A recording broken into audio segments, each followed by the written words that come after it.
اس لیے یہ ٹاپک آج بتانے کی ضرورت پیش آئی کہ ہم اپنی زندگی کے رخ کو جب تک ٹھیک نہیں کریں گے اس وقت تک ہماری زندگی کی یہ پریشانیاں ختم نہیں ہوں گی. ماں باپ خود اپنی اولاد کو پریشان کر کے خوش نہیں ہوتے, اللہ رب العزت اپنے بندوں کو پریشان کر کے کیسے خوش ہوں گے؟ تو وہ نہیں خوش ہوتے.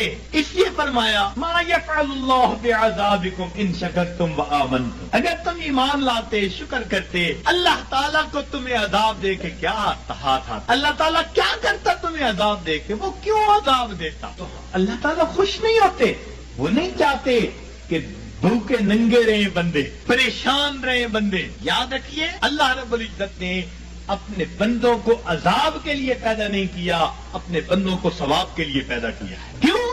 فرمایا ان اللہ بالناس لرؤوف الرحیم. جب رؤوف الرحیم ذات ہے تو وہ کبھی پریشانی میں اپنے بندوں کو نہیں ڈالنا پسند کرتے. ہم خود پریشانیوں میں پڑتے ہیں, ہم پریشانیوں کو دعوتیں دیتے ہیں, بھاگتے ہیں پریشانیوں کی طرف.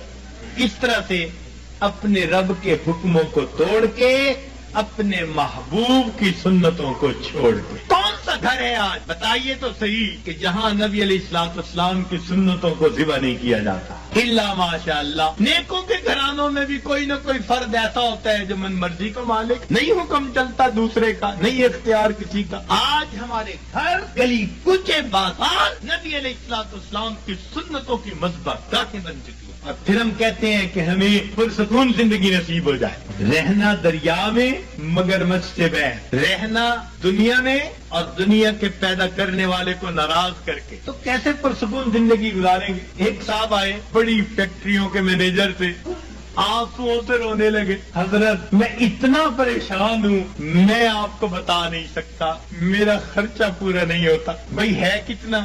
بس حضرت 2 کاریں دی ہوئی ہیں, میرے لیے علیحدہ, بچوں کے لیے علیحدہ. کوٹھی لے کے دی ہوئی ہے, کوٹھی پر چوکیدار, باورچی اور گن مین سب مالکوں کا, پیٹرول مالکوں کا, بیمار ہو جائیں تو ڈاکٹر کا خرچہ مالکوں کا, اور ٹیکس ویکس ہو تو مالکوں کا. اور حضرت مجھے صرف 75,000 مہینے کے ملتے ہیں. 75,000 مہینے کے ملتے ہیں, سارے باقی خرچے مالکوں کے, اور آنسوؤں سے رو رہا ہے کہ حضرت میرے خرچے پورے نہیں ہوئے. فیصل آباد سے ایک خاتون آئی, پردے میں بیٹھ کے بات کرنے لگی, رو رہی ہے دارو قطار, 5 منٹ روتی رہی, اور اس کے بعد کہنے لگی بس میرے لیے دعا کریں, میرے خرچے پورے نہیں ہوتے. میں نے کہا کتنے فرد ہیں؟ کہ بس میاں بیوی ہیں, اولاد نہیں ہے. تو کتنا خرچہ دیتا ہے خاوند؟ کہ جی ہر مہینے کا 50,000 دیتا ہے. میں نے پوچھا بنتا کیا ہے؟ کہنے لگی بس دوائیوں پہ خرچ ہو جاتے ہیں. اور واقعی ایسے تھا, واقعی ایسے تھا. 50,000 روپیہ اکیلی خاتون کا خرچہ, مگر وہ ڈاکٹروں کے پاسوں میں چلا جاتا. میں نے اس مینیجر اور اس خاتون کو پھر سمجھایا. میں نے کہا کہ اپنی زندگی سے جب تک نافرمانی کو نہیں نکالو گے تمہیں زندگی میں کبھی سکون نہیں مل سکتا. تمہارے مال سے اللہ نے برکت نکال لی ہے. تمہارے 75,000 کیا 75 لاکھ بھی ہوں گے تو تمہاری ضرورتوں کو پورا نہیں کریں گے. برکت اللہ تعالیٰ نکال لیتے ہیں. اتنا کماتے ہیں, ضرورتیں اتنی, پریشان. اتنا کماتے ہیں, ضرورتیں اتنی, پھر پریشان. لنگوٹ باندھ کے میدان میں اترتے ہیں. اب اس پریشانی کو تو ختم کر دینا ہے, اگلی پریشانی اوپر سے آ جاتی. پہلی ختم نہیں ہوتی, دوسری اوپر سے, پھر پریشان پھرتے ہیں. کہتے ہیں جی بس رول کے زندگی گزار رہے ہیں. ایک صاحب کہنے لگے کہ جی کسی نے شعر لکھا ہے, ایس دکھی حیاتی دے پینڈیاں وچ, ایس دکھی حیاتی دے پینڈیاں وچ, کدی راہ پہ گئے کدی بھلدے رہ, ایک دیوا امید دا بلدا رہا, لکھ چکھڑ انیریاں دے چلدے رہ, پت جھڑ دے جھڑے ہوئے پتیاں وانگ, اسی تیرے جہان وچ رلدے رہ, پر دامن امید دا چھڈیا نا, اسی نار تقدیر دے گھلدے رہ. میں نے کہا کہ بھئی تمہیں پت جڑ کے جھڑے پتے کی طرح رولنے کی ضرورت ہی کیا ہے؟ کیوں ضرورت ہے؟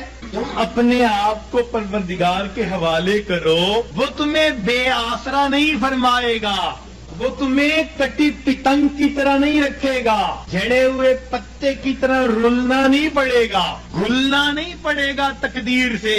وہ تقدیر بنانے والے کے ساتھ اپنے آپ کو نتھی کر لو, پھر دیکھو کہ وہ پروردگار کیسے سکون اور اطمینان کی زندگی عطا فرما دیتا ہے. تو ہمیں آج جس سے بھی پوچھیں، کوئی کہے گا بھائی نے پریشان کیا، کوئی کہے گا پڑوسی نے پریشان کیا، بیوی نے پریشان کیا، اولاد نے پریشان کیا.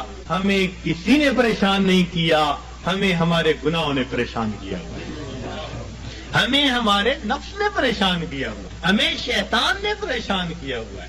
تو دشمن ہمارے دو ہی ہیں، نفس اور شیطان، اور دونوں گناہ کروا کے ہمیں پریشان کر دیتے. ہم گناہ کرتے ہیں سکون کی خاطر، اور گناہوں سے اور بے سکونی بڑھتی ہے. میر کیا سادہ ہے بیمار ہوئے، جس کے سبب اسی اتار کے لونڈے سے دوا لیتے ہیں. جن کاموں سے پریشان ہوتا ہے بندہ سکون حاصل کرنے کی خاطر، ان کاموں کو کرتے پھرتے. تو یاد رکھیے کہ گناہ ظاہر میں خوبصورت نظر آئے، اس میں لذت محسوس ہو، اس میں وقتی طور پر اطمینان محسوس ہو،